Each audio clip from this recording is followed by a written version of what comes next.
वरिष्ठ नेता रघुवंश प्रसाद सिंह के निधन को लेकर नेता प्रतिपक्ष तेजस्वी यादव ने आरजेडी कार्यालय पहुंचकर शोक जताया है।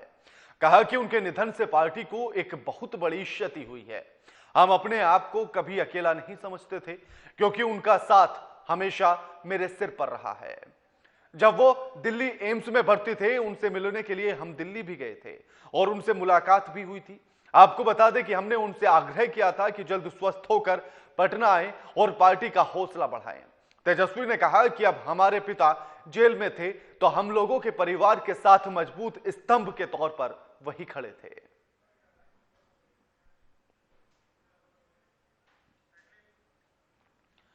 तस्वीरें आपकी टीवी स्क्रीन पर हैं और तस्वीरें रघुवंश प्रसाद के निधन के बाद जो दुख है उसी पर नेता प्रतिपक्ष तेजस्वी यादव ने कहा है कि ये एक अपूर्णीय क्षति है, पार्टी की भी अपूर्णीय क्षति है, वांछितों की अपूर्णीय क्षति है। साथ ही उन्होंने कहा कि वो मेरे पिता समान थे। उन्होंने इस बात को भी कहा कि मेरे पिता अभी जेल में हैं, लेकिन ऐसे में कभी हमने खुद को अकेला नहीं समझा, क्योंकि रघुवंश बाबू हमेशा मेरे साथ रहे, उनका हाथ हमेशा मेरे सिर पर रहा। उन्होंने इस बात को भी कहा कि जब वो बीमार थे और दिल्ली एम्स में भर्ती कराए गए थे, उसके बाद उनसे मुलाकात करने के लिए भी पहुंचे थे, उनका हालचाल भी जाना था और इस बात की दुआएं और कामनाएं भी लगातार ईश्वर से की जा रही थी कि वो जल्द ही स्वस्थ हों और वो स्वस्थ होकर जल्दी वापस पटना लौट आएं और एक बार फिर से आरजेडी पार्टी का हौसला बढ़ाएं। पार्टी के मजबूत स्तंभ, हमारे अभिभावक, प्रखर समाजवादी नेता आदरणीय रघुवंश बाबू कौन है जी जी का निधन हुआ।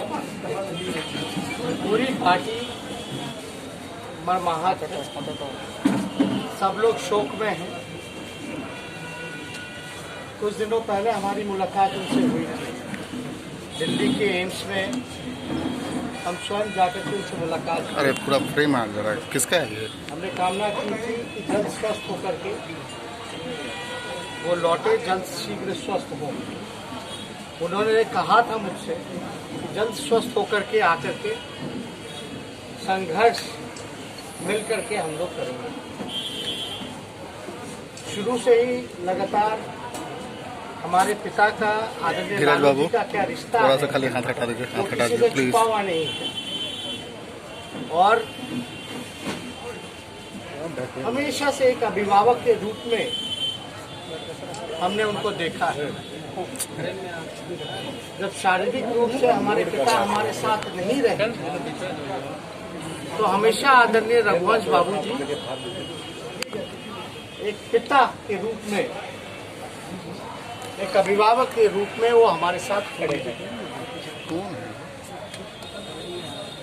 लगातार कुछ दिनों से तबीयत जो है वो खराब चल रही थी। आज जब निधन की खबरें न्यूज चैनलों में चली तो हमें विश्वास नहीं हुआ। हमने उनके पुत्र सत्यप्रकाश जी से हमने बात की और हम सब लोग चाहते हैं, ईश्वर से प्रार्थना करते हैं कि उनको आत्मा को शांति मिले।